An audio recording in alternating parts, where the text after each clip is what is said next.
महाराष्ट्र शासन तसेच महाराष्ट्र शासनाच्या महसूल व वन विभागाच्या माध्यमातून छत्रपती शिवाजी महाराज महाराजस्व समाधान शिबिराचे आयोजन खारघर येथे संपन्न झाले।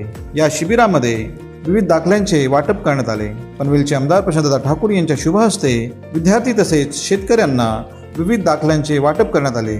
यावेळी कोकण विभागीय उपायुक्त वैशाली इंद्रायणी, पनवेलचे प्रांताधिकारी पवन चांडक तसेच पनवेलच्या तहसीलदार मिनल भांबरे तसेच इतर अनेक मान्यवर उपस्थित होते।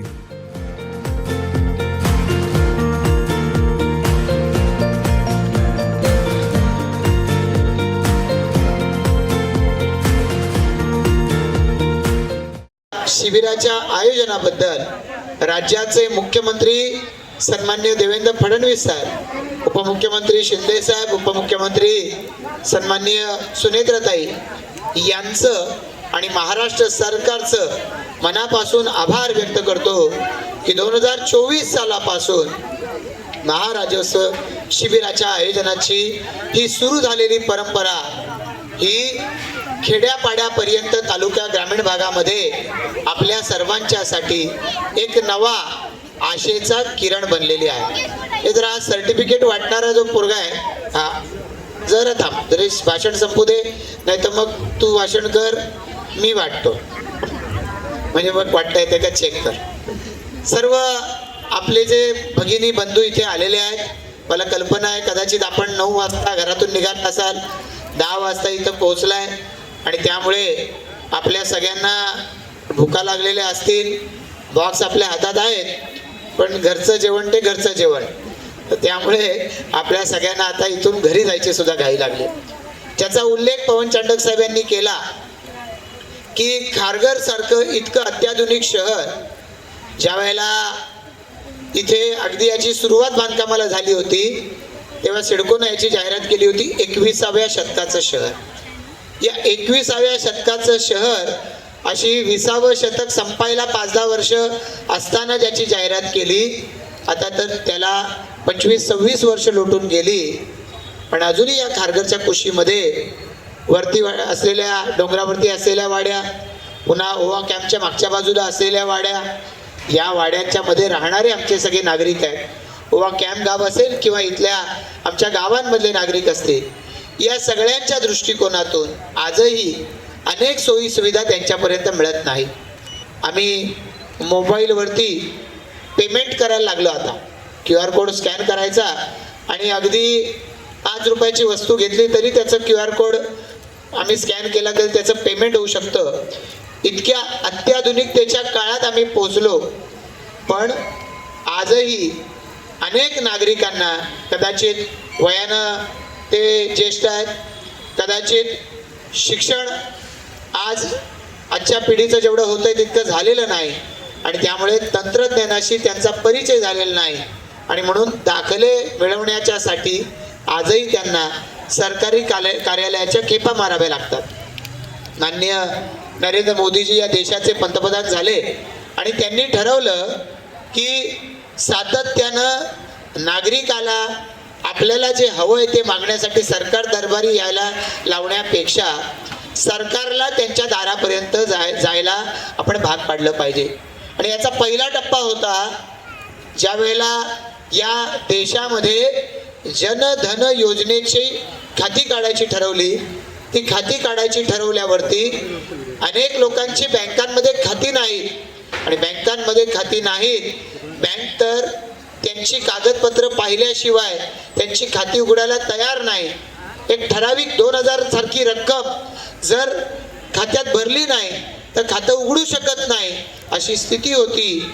बँका अनेक ग्राहकांना आणि विशेषत्वानं गावांमधल्या वाड्यांमधल्या अनेक नागरिकांना दारात पण उभ्या करत नव्हत्या। अशा वेळेला या बँकांना त्या गावामध्ये जाऊन लोकांच्या दारामध्ये मोदीजींनी उभं केलं।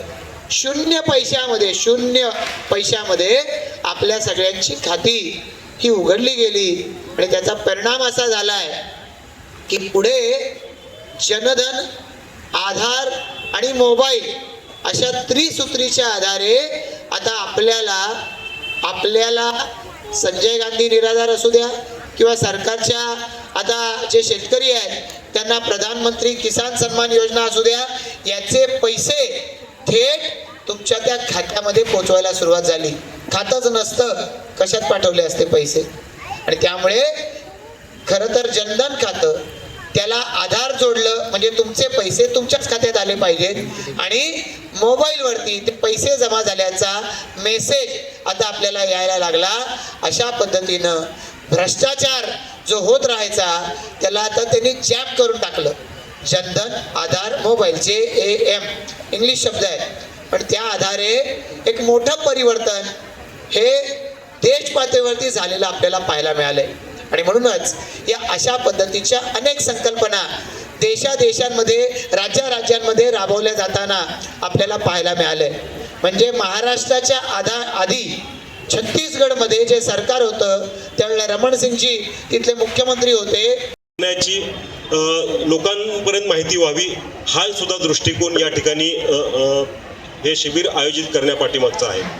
आपण म्हणतो की पनवेल हा आता खूप एअरपोर्टच्या किंवा अटल सेतूच्या कनेक्टिव्हिटीमुळं पनवेलच्या विकासावर खूप मोठा आता परिणाम त्या ठिकाणी होत आहे. खूप मोठ्या पद्धतीनं विकासाचं पोटेन्शियल त्या ठिकाणी तयार झालेलं आहे. अशा पद्धतीत जर हे निर्णय जर घेतले नसते तर कदाचित हे निर्णय फक्त तोंडी राहिले असते, कागदावर ते उतरले नसते.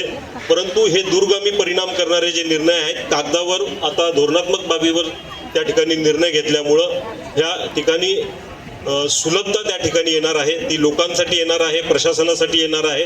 पर्यायानं विकासाचं जे मॉडेल आहे शासनाने उभं केलेलं ते चांगल्या पद्धतीनं त्या ठिकाणी वेग घेऊ शकणार आहे. एवढंच या ठिकाणी मी सांगू इच्छितो. या शिबिरामध्ये भाग घेतलेले सर्व लाभार्थी या ठिकाणी उपस्थित आहेत, त्यांचं मी या ठिकाणी आभार मानतो. हा शिबिर यशस्वी करण्यासाठी ज्यांनी शर्त मोलाचे प्रयत्न केलेले आहेत त्यांचं सुद्धा या ठिकाणी आभार व्यक्त करतो आणि माझे 2 शब्द संपवतो. जय हिंद, जय महाराष्ट्र. आदरणीय आमदार साहेब, सर्व नगरसेवक, पनवेल उपविभागाचे प्रांताधिकारी, तहसीलदार आणि आमचा सर्व महसूल अधिकारी व कर्मचारी वर्ग आणि सर्व बंधू आणि भगिनींनो, मी खूप आपला वेळ घेणार नाही. मला माहिती आहे आपण बाकीचे दाखले घेण्यासाठी इच्छुक आहात आणि बाकीचे सगळ्या गोष्टींचा लाभ घेण्याकरिता इच्छुक आहात. मला आता चांडक साहेबांनी सगळ्या गोष्टींची कल्पना दिली.